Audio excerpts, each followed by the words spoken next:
എഴുത്തിൻ്റെ സർഗ്ഗലാവണ്യം എന്താണ് എന്ന് മലയാളി വായനക്കാരന് അനുഭവവേദ്യമാക്കിയ എഴുത്തുകാരനായിരുന്നു എം ഡി. അദ്ദേഹത്തിന് കോഴിക്കോട് വിട ചൊല്ലാൻ ഒരുങ്ങുകയാണ്.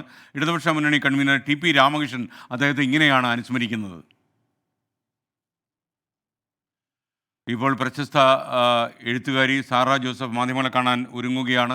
സാറ ജോസഫ് മാത്രമല്ല, ഒരുപക്ഷെ വടക്കൻ കേരളത്തിലെ ഒരുപാട് എഴുത്തുകാരുടെ നിതാന്ത സുഹൃത്തും നിരന്തരമായി ബന്ധപ്പെടുന്ന ആളുമായിരുന്നു എം ഡി വാസുദേവൻ നായർ. എല്ലാവിധമായ സാഹിത്യ സംശയങ്ങൾക്കും അവസാന വാക്കായിരുന്നു എം ഡി വാസുദേവൻ നായർ. കുറച്ചധികം കാലം അദ്ദേഹം ഒരു പത്രാധിപരുടെ കുപ്പായം അണിഞ്ഞു എന്നുള്ളത് മാത്രമായിരുന്നു. എം ഡിയെ പോലെ എല്ലാ തലമുറകളുടെയും സൗന്ദര്യശാസ്ത്രം മനസ്സിലാക്കാൻ കഴിയുന്ന ഒരു എഴുത്തുകാരെന്ന നിലയിൽ അദ്ദേഹത്തിൻ്റെ സവിധത്തിലെത്തുന്ന ആളുകൾ വളരെ കൂടുതലായിരുന്നു. അങ്ങനെയുള്ള ആളുകളിൽ ഒരാൾ തന്നെയായിരുന്നു സാറ ജോസഫും. കോളേജ് പ്രൊഫസറായിരിക്കെ തന്നെ സാറ ടീച്ചർ വളരെ സജീവമായി എഴുത്തിൻ്റെ ലോകത്തേക്ക് കടന്നയാളാണ്. കോഴിക്കോട് നഗരം കൂടല്ലൂരുകാരൻ എം ഡി വാസുദേവൻ നായർ കോഴിക്കോട്ടേക്ക് ചേക്കേറിയതിനു ശേഷം VKN, തിക്കുടിയൻ, അതുപോലെ B. ഭാസ്കരൻ ഇങ്ങനെ തുടങ്ങിയ മഹാപ്രതിഭകളുമായി നിരന്തരം ബന്ധമുണർത്താൻ അദ്ദേഹത്തിന് കഴിഞ്ഞിരുന്നു. അതുപോലെ കോഴിക്കോട് സംഗമം തിയേറ്റേഴ്സിൻ്റെ ഗോപുരനടയിൽ എന്ന നാടകം അദ്ദേഹം എഴുതിയ കാലത്ത് കോഴിക്കോട് വിക്രമൻ നായർക്ക് ഏറ്റവും നല്ല ഒരു വേഷം കേരളത്തിലുടനീളം നാടകവേദിയിൽ ചെയ്യാൻ കഴിഞ്ഞതും എം ഡിയുടെ ഒരു സംഭാവനയായി കാണുന്നു. ഇതിന് കേരള സാഹിത്യ അക്കാദമിയുടെ പുരസ്കാരം ലഭിച്ചിട്ടുണ്ട്. ഗോപുരനടയിൽ എന്ന നാടകം ഞാനുമൊക്കെ ആ കാലത്ത് ആ നാടകം കണ്ടിട്ടുണ്ട്. അദ്ദേഹത്തിൻ്റെ വിവിധ സാഹിത്യ ശാഖകളിലേക്ക് ചേക്കേറുന്ന എം ഡി ഒരു മഹാവിസ്മയമാണ്. ഇപ്പോൾ സാറ ജോസഫ് മാധ്യമങ്ങളെ കാണുന്നു. അതുല്യമായ സംഭാവനകൾ ചെയ്ത ജീനിയസായ മലയാളത്തിൻ്റെ എഴുത്തുകാരൻ MT, അദ്ദേഹത്തിൻ്റെ ദൂര യാത്ര ഇവിടെ അവസാനിപ്പിക്കുകയാണ്. ജയിക്കാൻ വേണ്ടി മാത്രം യാത്ര ചെയ്ത ഒരാളാണ് MT വാസുദേവൻ നായർ. ആദ്യത്തെ ചെറുകഥയിലെ ആഗോള പുരസ്കാരം നേടിക്കൊണ്ടാണ് അദ്ദേഹം തൻ്റെ സാഹിത്യത്തിൻ്റെയും സാംസ്കാരിക ജീവിതത്തിൻ്റെയും എഴുത്തിൻ്റെയും ഒക്കെ വഴികൾ ആരംഭിക്കുന്നത്. അത് ജ്ഞാനപീഠം പുരസ്കാരത്തിലെത്തുകയും അവിടെ നിന്ന് വളരുകയും വികസിക്കുകയും ചെയ്തു. നമ്മുടെ നാട് അദ്ദേഹത്തോടുള്ള കടപ്പാട്, അദ്ദേഹത്തോടുള്ള നന്ദി, അദ്ദേഹത്തോടുള്ള സ്നേഹം, ആദരവ് ഇത് പ്രകടിപ്പിക്കുന്നൊരു വേളയാണ് ഇത്. തീർച്ചയായിട്ടും അദ്ദേഹത്തിൻ്റെ ജീവിതം അതിസമ്പന്നമായിരുന്നു, സമ്പൂർണ്ണമായിരുന്നു എന്നും നമുക്ക് പറയാം. കൈവച്ച മേഖലകളിലൊക്കെ വിജയിക്കുന്ന ഒരാൾ എന്ന അത്ഭുത പ്രതിഭാസമാണ് MT വാസുദേവൻ നായർ തൻ്റെ ജീവിതത്തിലൂടെ നമുക്ക് കാണിച്ചു തന്നത്. അദ്ദേഹത്തിൻ്റെ സാഹിത്യം, എഴുത്ത്, സിനിമ, അതുപോലെ തന്നെ വ്യാപരിച്ച മേഖലകൾ, വഹിച്ച ഔദ്യോഗിക സ്ഥാനങ്ങൾ, ഒരു പത്രാധിപർ എന്ന നിലയിൽ അങ്ങനെ വഹിച്ച എല്ലായിടങ്ങളിലും തന്നെ അതുല്യമായിട്ടുള്ള തിളക്കം അദ്ദേഹം കേരളത്തിന് സമ്മാനിച്ചു.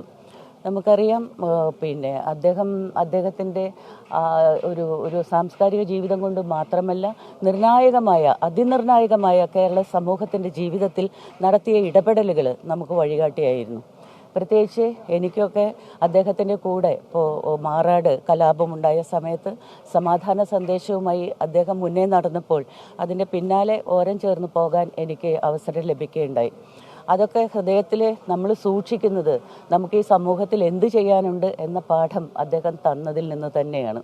മുത്തങ്ങ കലാപത്തിൻ്റെ തൊട്ടടുത്ത ദിവസങ്ങളിലെ അവിടേക്കുള്ള യാത്രയിലും അദ്ദേഹത്തോടൊപ്പം ഞാൻ ചേരാനുള്ള ഭാഗ്യം എനിക്ക് കിട്ടുകയുണ്ടായി. ജീവിതത്തിലെ നിർണായകമായ ഓരോ സന്ദർഭങ്ങളിലും അപൂർവമായി മാത്രം ഇടപെടുന്ന MTയുടെ വ്യക്തിത്വം, അദ്ദേഹം എന്തു പറയുന്നു എന്ന് കേരള സമൂഹം 100% കാതു കൂർപ്പിച്ച് നിൽക്കുകയും അതിൻ്റെ പിന്നാലെ സഞ്ചരിക്കുകയും ചെയ്ത അനുഭവമാണ് നമുക്കുള്ളത്. നമുക്കറിയാം, എല്ലാ മേഖലകളിലും ഒരുപോലെ ഇത്തരത്തിലുള്ള അതുല്യമായ ഒരു പ്രതിഭ തെളിയിച്ച ഒരു വൻമരം പോലെയുള്ള ഒരു എഴുത്തുകാരനാണ് തൻ്റെ ജീവിതയാത്ര അവസാനിപ്പിച്ചിരിക്കുന്നത്. ഇനി MT ഇല്ലാത്ത ലോകം ആണ്. തുഞ്ചൻപറമ്പ് പോലെയുള്ളൊരു സാംസ്കാരിക കേന്ദ്രം പടുത്തുയർത്തുന്നത് ഭാഷാസ്നേഹം കൊണ്ട് മാത്രമല്ല, എഴുത്തച്ഛനോടുള്ള ആദരവ് കൊണ്ട് മാത്രമല്ല, ഭാവി മലയാളി തലമുറയെ ഉദ്ദേശിച്ചു കൊണ്ടുകൂടിയാണ്.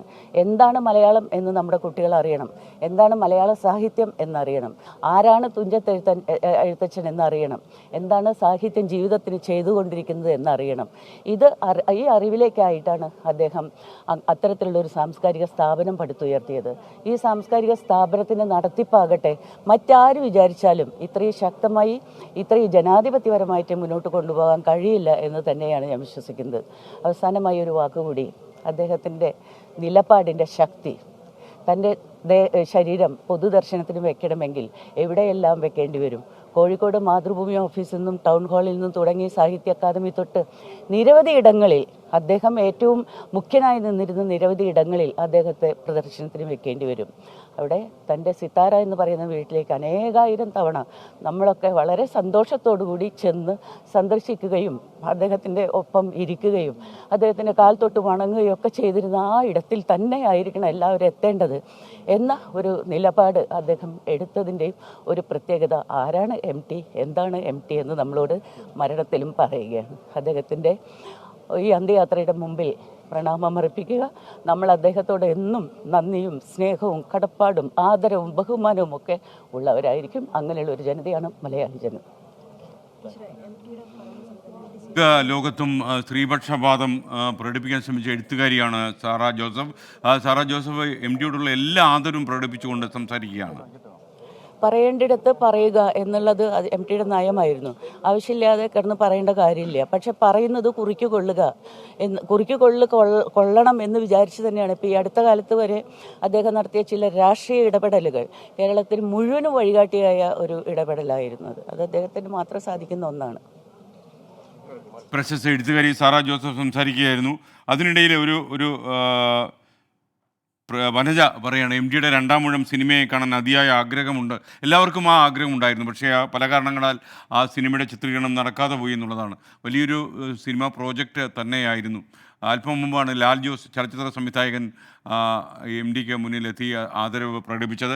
കണ്ണീരിൽ കുതുന്ന ആദരാഞ്ജലികളാണ് കോഴിക്കോട്ടുകാരെല്ലാം ഇപ്പോൾ MTക്ക് നൽകിക്കൊണ്ടിരിക്കുന്നത്. MT അറിയുന്നൊരു കോഴിക്കോടുണ്ട്. ഈ മഹാനഗരം, അതായത് ഈ നഗരത്തിൻ്റെ ഒരു ഏറ്റവും വലിയ പ്രത്യേകതയായി ചില സുഹൃത്തുക്കളൊക്കെ പറയുന്നത്, ഈ നഗരത്തിലേക്ക് ഒരാൾ വന്നിറങ്ങിയാൽ പിന്നെ ഈ നഗരത്തിൻ്റെ ഭാഗമായാൽ അയാൾ പിന്നീട് ഒരിക്കലും ഈ നഗരം വിട്ടു പോകില്ല. കാര്യം കൂടല്ലൂരിൽ നിന്ന് കോഴിക്കോടേക്ക് എത്തിയ MT പിന്നീട് അദ്ദേഹത്തിൻ്റെ എല്ലാം A to Z, അദ്ദേഹത്തിൻ്റെ ജീവിതത്തിൻ്റെ എല്ലാം തീരുമാനിക്കുന്നത് കോഴിക്കോട് എന്ന മഹാനഗരമായി മാറി എന്നുള്ളതാണ് യാഥാർത്ഥ്യം. കോഴിക്കോട് അദ്ദേഹത്തിന് ഒരുപാട് സുഹൃത്തുക്കളും ഉണ്ടായിരുന്നു. അത് ഒരുപക്ഷെ K. രാഘവൻ മാഷും P. ഭാസ്കരനും SK പൊറ്റക്കാടും അങ്ങനെ ആ നിര നീണ്ടുപോവുകയാണ്. MTക്ക് അടുപ്പമുണ്ടായിരുന്ന ആളുകൾ PB ശ്രീധരനുണ്ണി തുടങ്ങിയ ഒരുപാട് പുതിയ കവികളെയും അദ്ദേഹം പ്രോത്സാഹിപ്പിച്ചപ്പോൾ PK കുഞ്ഞാലിക്കുട്ടി അദ്ദേഹത്തിൻ്റെ സവിധത്തിലെത്തിയിരിക്കുകയാണ്. MTക്ക് കണ്ണീരോടെ കേരളം യാത്രയാക്കുമ്പോൾ അതിൽ അണിചേരാൻ PK കുഞ്ഞാലിക്കുട്ടിയും എത്തിയിരിക്കുന്നു.